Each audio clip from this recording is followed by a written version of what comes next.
I started doing things that made me feel like that applied to me. The idea of breaking into things, of cracking somebody's system, that wasn't the first thing that wasn't the point of this. A hacker is someone who makes a situation work when it otherwise wouldn't. I had a computer when I was a kid, and my friend got really excited about getting a modem. And I'm like, what is a modem? What is this thing? Oh, you can connect to the computers. I was like, okay, but what can you do? And they said, oh, you can trade files with other people. I was like, oh, cool. So you can get other people's like games and documents and things like that. Yeah. So they had these things called BBSs, and you could join BBSs, bulletin board systems, and you could share things with other people. This is before the internet was big. This was before World Wide Web existed. I'm Dave Moorehouse. I'm here in Toronto, campus co-op housing group, and they had us have this space to make it into a maker space for a little while. So I'm here with essentially what I've turned from a few pieces of hardware in the corner to what was going to be a working workshop soon here. And I've got a lot of stuff here, so I can go around. I've got essentially what was going to be a computer and cell phone repair shop, and I was going to try to work on maybe getting some bicycle repair here too, because there was a lot of students that were cyclists. It's another thing I'm pretty good at, and I was really happy to get an opportunity to work on a project like this. I already love to be able to, you know, save something from being garbage and to bring it back into use when it's perfectly good. I've got this entire computer right here. It was in the trash because the power button was broken. That was all. The power switch on the back was non-functional. It's functioning now. It's an i3. It's a pretty common modern machine. It's not the top end now. It's a few years old, but essentially it just needed the power button fixed and the dust pulled out of it, and it's perfectly operational. Probably worth, if I sold it, about $200. What about those monitors? I think I got this one in a church bazaar in Ottawa for $5. This one I found on St. George Street, not too many blocks from here, and it's got a couple little lines on it. You can't even see them right now, they're so dim. Perfectly good RCA 40-inch TV. Monitors, I find ones like that. If I was to bike through the neighborhoods, take about 2 hours, I'd probably on average find one every second time. As far as the repair industry goes, as far as I know, I remember in the 80s that was the kind of thing you call technicians, and you bring your things into like a Radio Shack or like some more specialty stores. But that's come out of vogue. It's actually, I don't think there is much of an industry. It's a very small repair industry left, and the only thing that really people bother repairing are large appliances because they're like pain to replace. Take it. And so you could have been giving all these monitors, big monitors and computers and everything to students. I could be, yeah. I mean, I would have liked to. I still wanted to until yesterday when they told us they're going to cut us out and cancel the program, and we got to get out. No more access in 2 days. 2 days from now, yeah. 2.5 days. Why do you think this happened? Like, what is your impression? Have you been treated nicely? Has anyone said thank you to you for the work you were doing?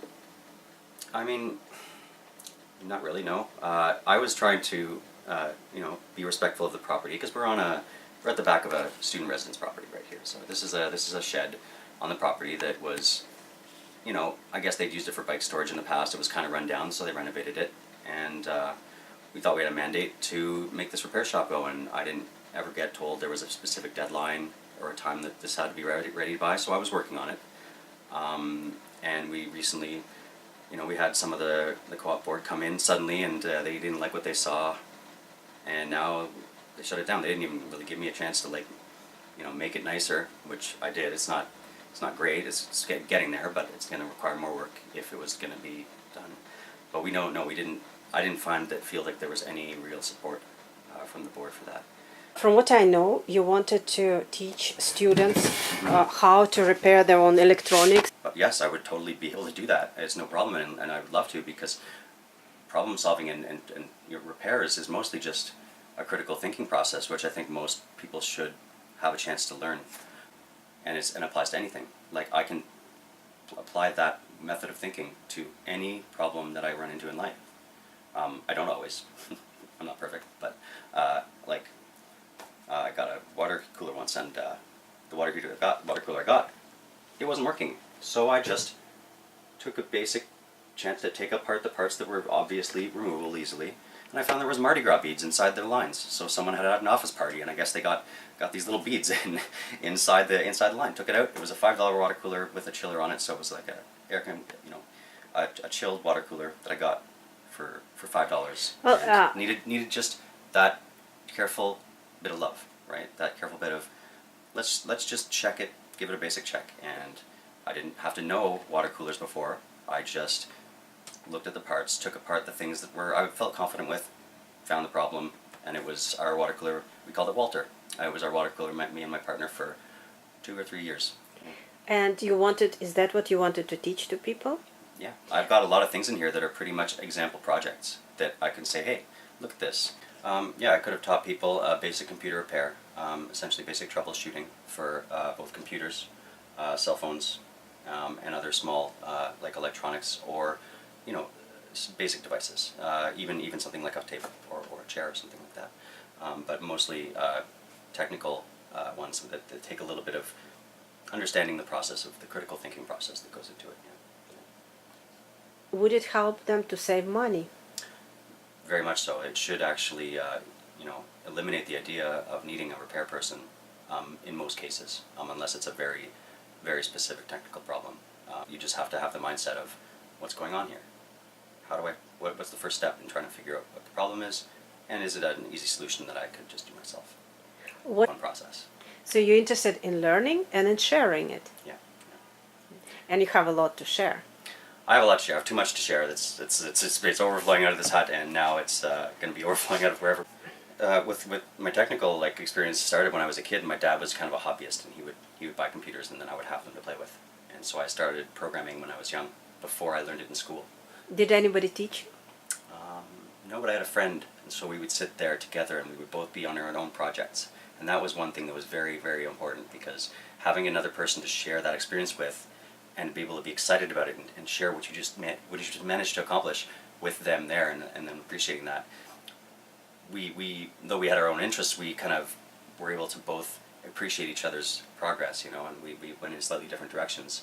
But definitely that experience of having kind of a shared learning, even if you're not exactly in the same place as someone else, is got a huge amount of value. I think, to be able to share that with others.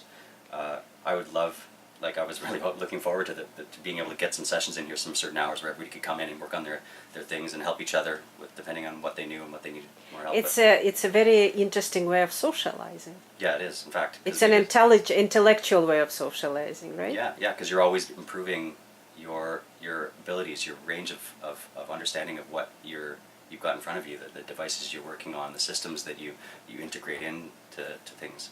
Like here, there's so many things, I can't even list all the projects that were possible here.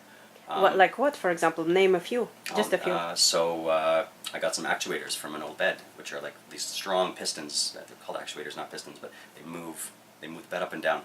And I was going to install automatic locks here, and have so you could I could let somebody else in if they were coming here and they were vetted to be in here remotely. If they pressed a button, and it would page me, and I could see them on the monitor saying they're outside, because I have video cameras, computers to handle the feed. I've got a keypad, actually, from an old building that was renovating. I've got an old security keypad, and I've got the ability to make a lock that comes in and out. I was really looking forward to that, the kind of automated entry system that's totally custom from parts that I found around. Not even, no professional security equipment necessary that would cost thousands of dollars, just pieces. And you would have taught others to do it, I imagine. Yeah. Well, when I make something like that's original, I like to document it as I go, take some pictures as I go, and then have a web page that I can show, this is what I did, and this is here. Look, you can come see it, and it's unique, and this is how easy it is to do something like this. You just have to think, what are the parts of that system I need to build, and oh look, I have that and that and that. All I need is one of these, and then let's say I'm biking down the street and I see a lazy boy chair with a bunch of cords hanging out of it. I'm like, whoa. I stop. I've got my little tools for my bike on me, the little hex keys, Allen keys. It turns out I can remove the electronics, and it's about to get thrown in a dumpster. And the guy from the building comes out and he sees me, and I'm smiling, and he's like, you're going to do something with that? And I'm like, yes, this is robot parts right here. This is robot parts. And he doesn't believe you. he shakes his head and he walks away. But yeah. Okay. And what else did you want to do here? Let's see. So, I mean, the basic video surveillance system. You the wanted to data teach entry. people how to do. Yeah. It's 'cause- very important these days because we don't live in a secure world. Yeah. I mean, there's always issues with, especially in the big city, and it would be nice to have more of that stuff accessible to everybody, because nobody that I know personally in my life that are friends of mine can afford to hire a security company to come and install a full system in their house. But Is it very expensive? It is, because there's specialty equipment, right? But really, their specialty equipment is a camera with some secure feeds, a computer that handles that feed and it's running a Linux operating system or something like that, and then they'll sell you the service of watching the cameras for you, essentially with their motion detection. But really, you could do that with your own computer. You just have to set it up.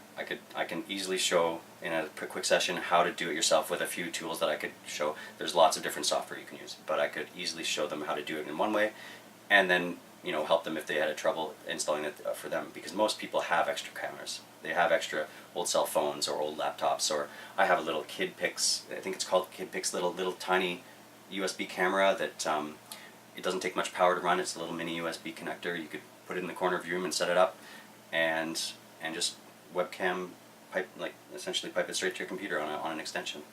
Wouldn't be even difficult. There's already software that would watch it, and you could have it on your machine running all the time.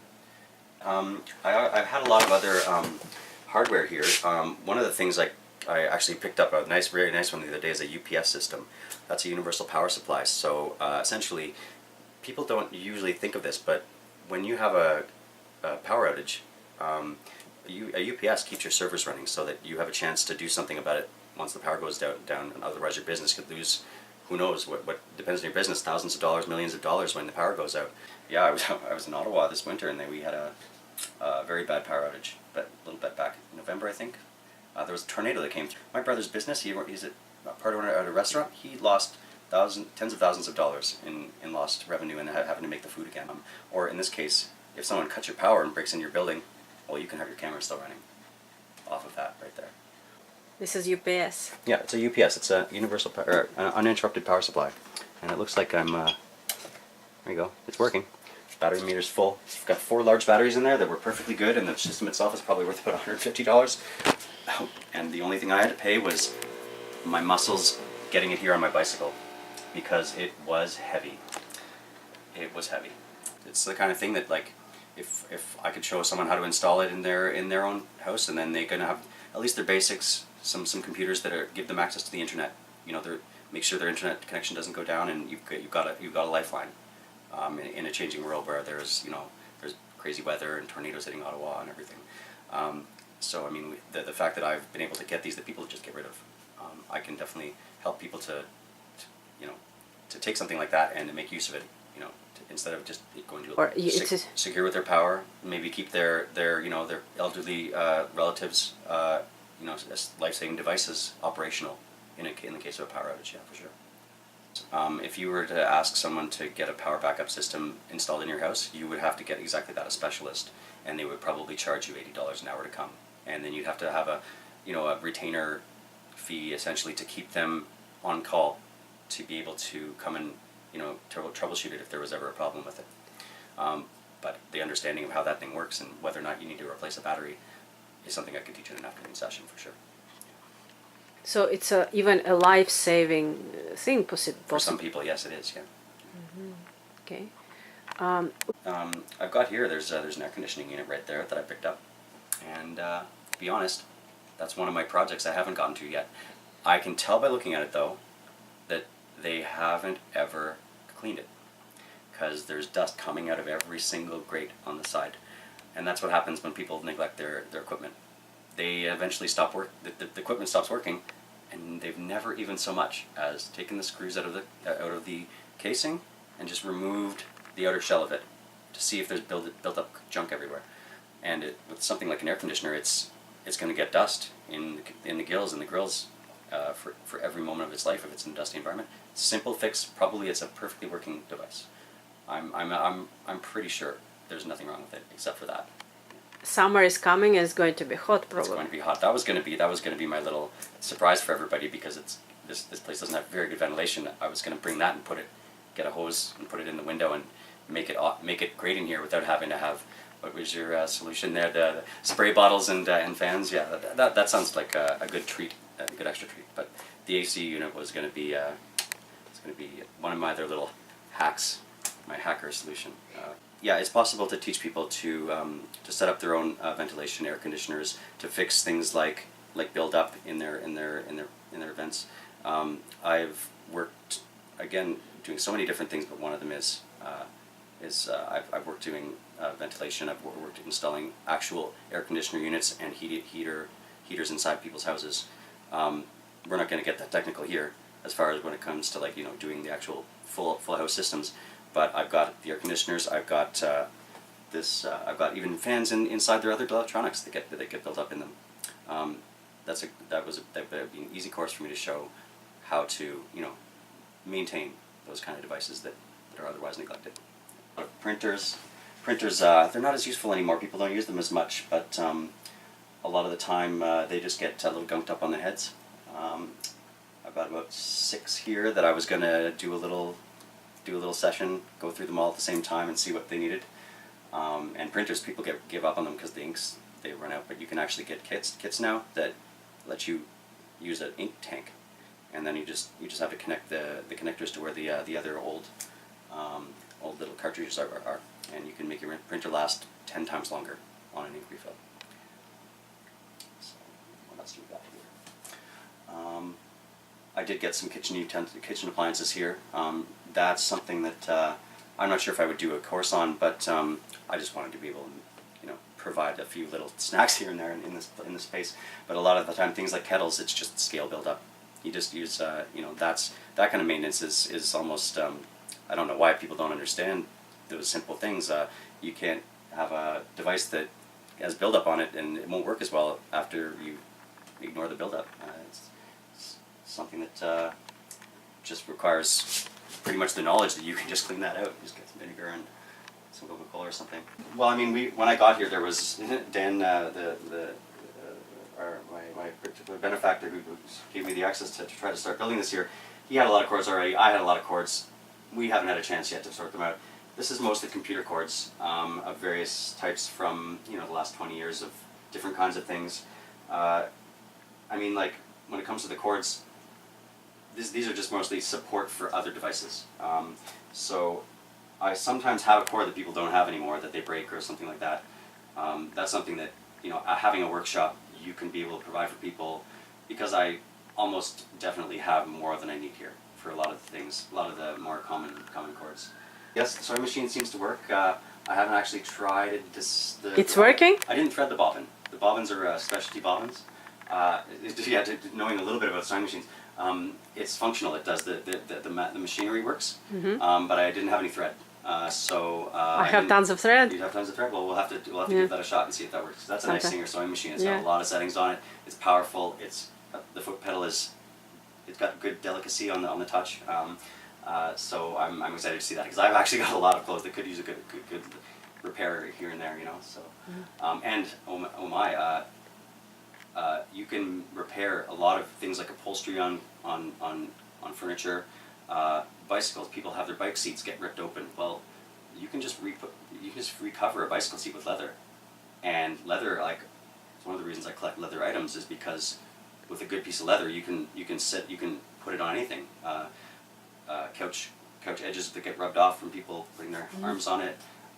You can patch jackets when they get worn.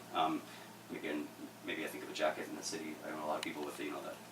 I was excited to be able to try to make some bike seat covers and some gloves that actually had an exterior shell, but we're going to have to put that aside for now. Well, these filing cabinets I got from, I'm not sure what the name of the program is, but it's at the University of Toronto, and they have a lost and found and a surplus item market. I think they call it like the cheap market or the free market or something like that, because they charge you about $1 for these for anything that you get there.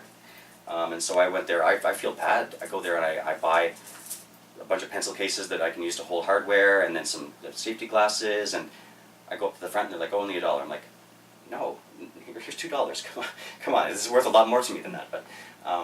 But that's they provided these, which were wonderful. The only trick was getting them here.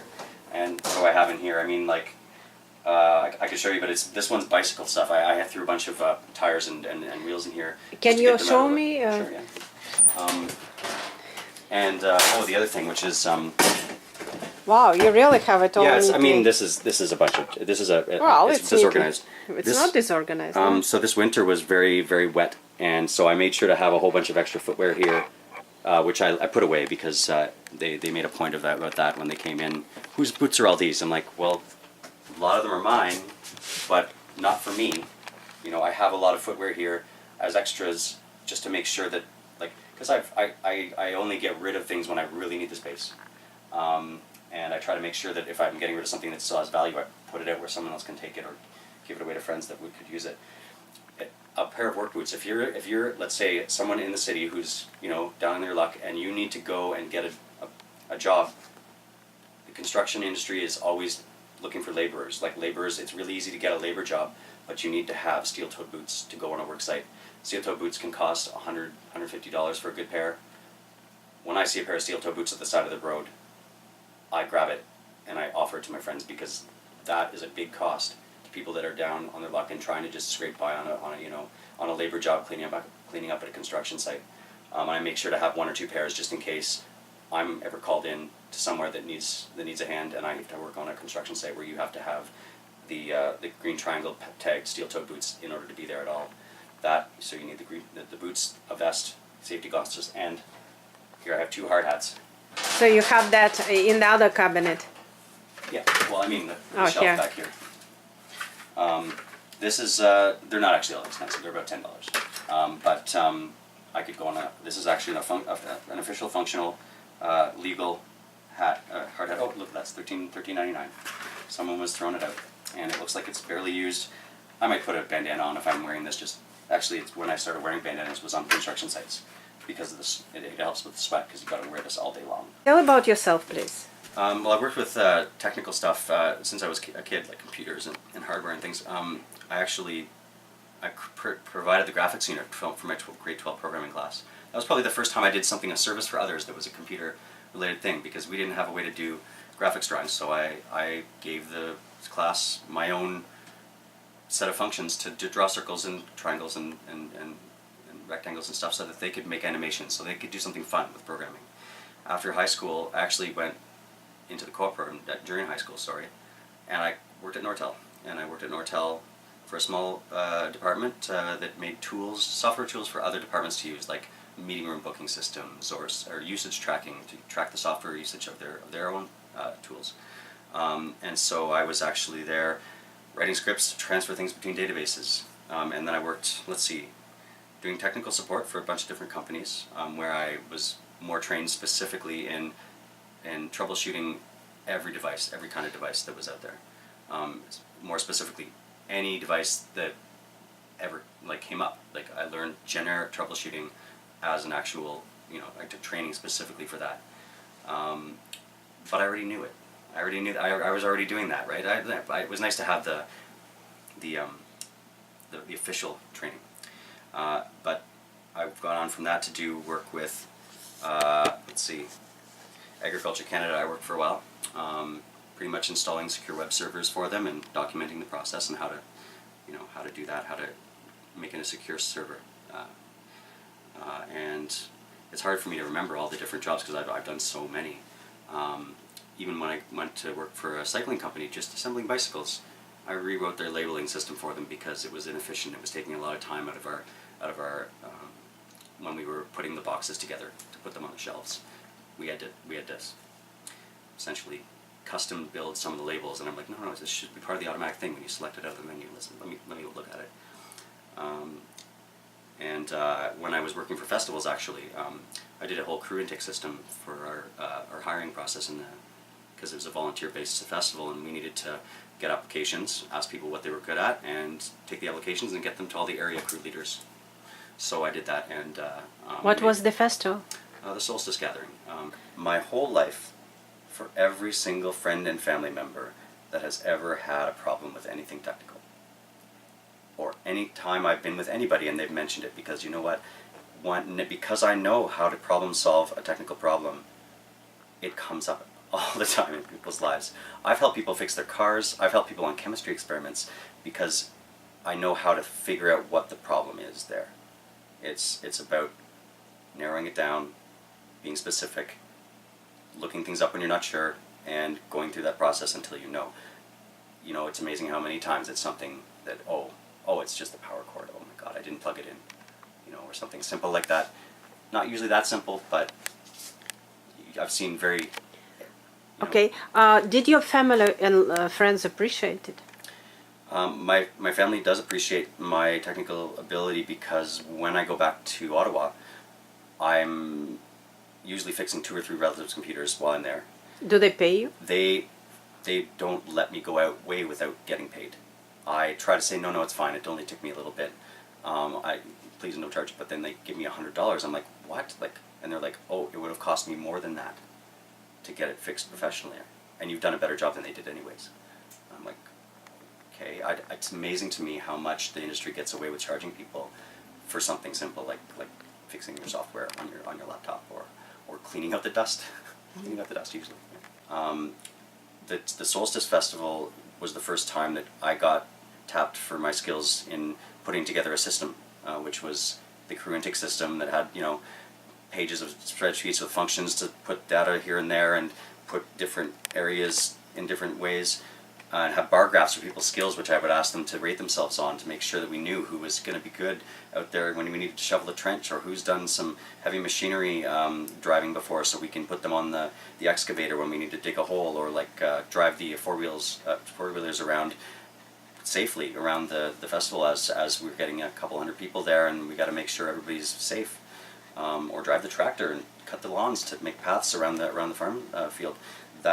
Those questions helped us to put people where they were most useful. And I want to take that system and build a better one for people to share their skills with each other. That's not just for a festival. For how many years it was used, that system? That was only that 1 year. Okay. That's the thing. I made a huge system, and we used it for mostly a 2-week intake program, and I think it was much more useful than that, and I didn't realize that until I was building it, and I spent a good month making the system.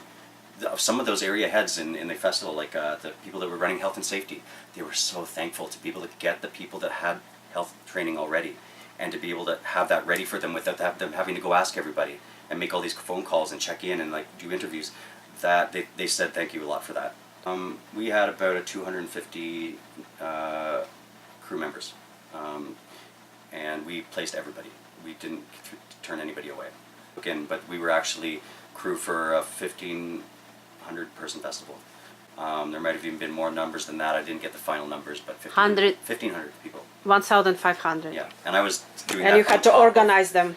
On top of me running the washroom systems, which I've been doing for years there. I was the coordinator for all the bathrooms, and I had a system going finally that I documented. I didn't have to personally do as much that year to make sure we had working bathrooms for 1,500 people for a 2-week festival, for a week festival, and then 2 or 3 weeks of setup and tear down. Yeah. You're going to study with J and K with Dan?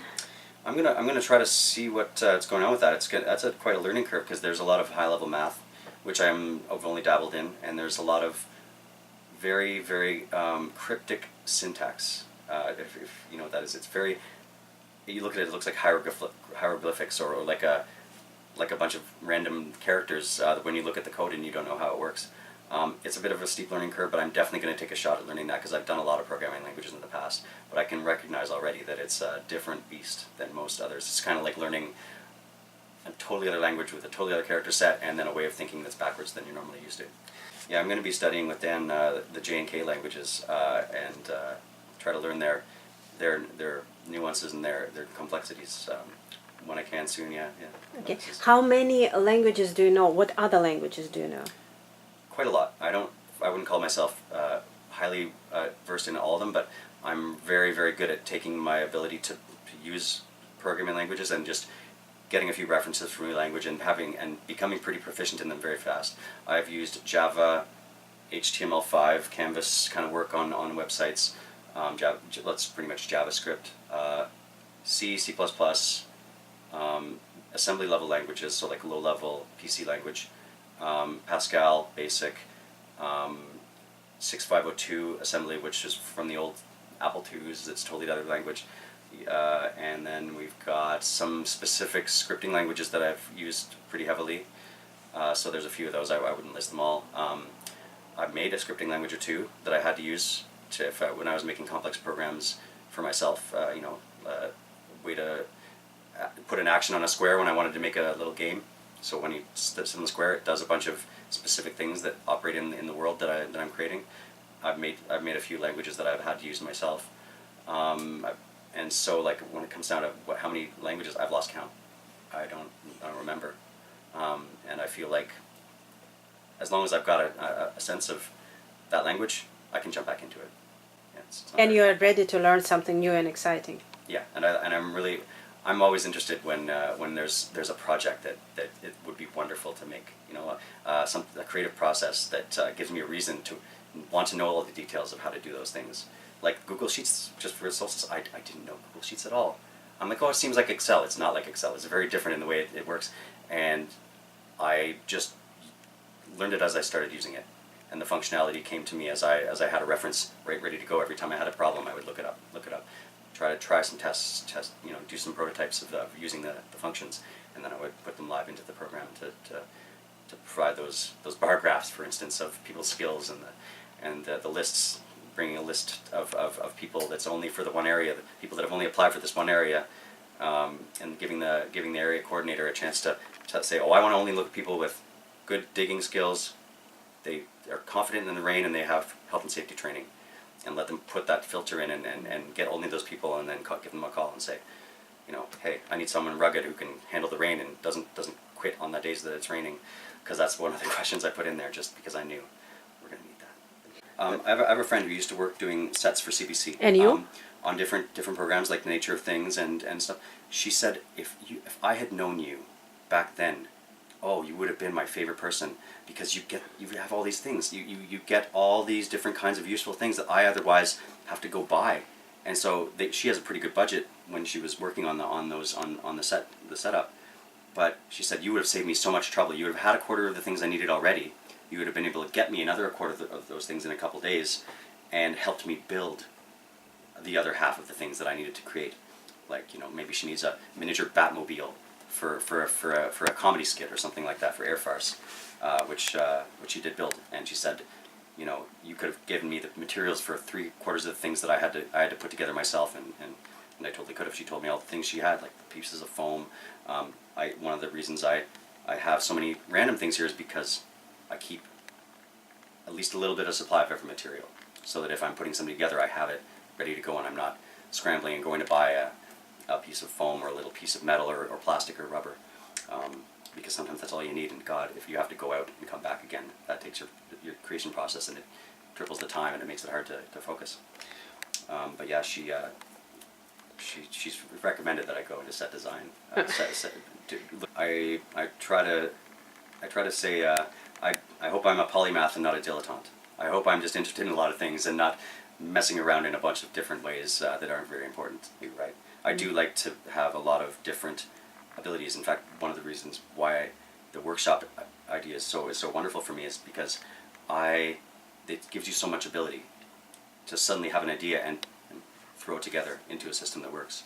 And I also wanted to ask you that when we met, you said to me, whatever we do, I really want to do something that is that it makes people really happy, that I will make happy people.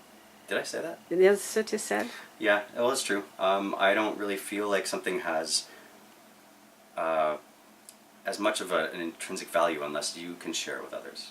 I mean, I could. It's actually the reason why I didn't continue into programming when I went out of high school. I didn't want to just sit on a computer all the time. I took an arts program. Oh, I couldn't handle it. I had to drop out. Otherwise, I would have failed anyways.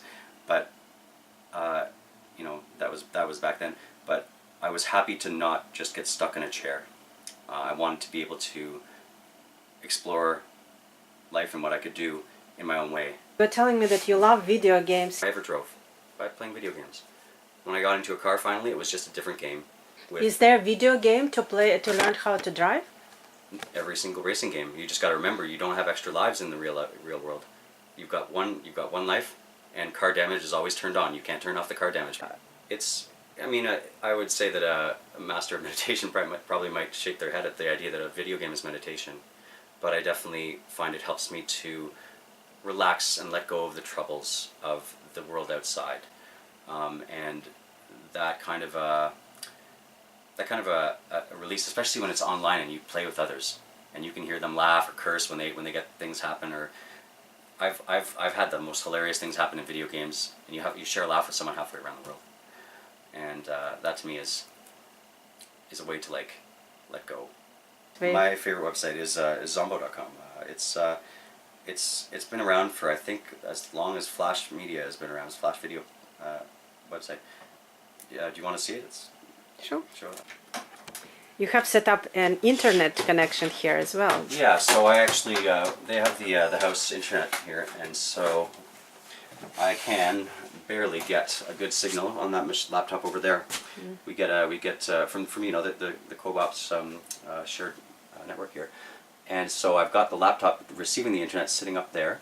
It shares the internet using Windows' internet connection sharing, because I didn't set up anything more complicated yet, to a little router that's right there on the desk, and then anybody with an Ethernet connection, I can just hook up the network cable to it.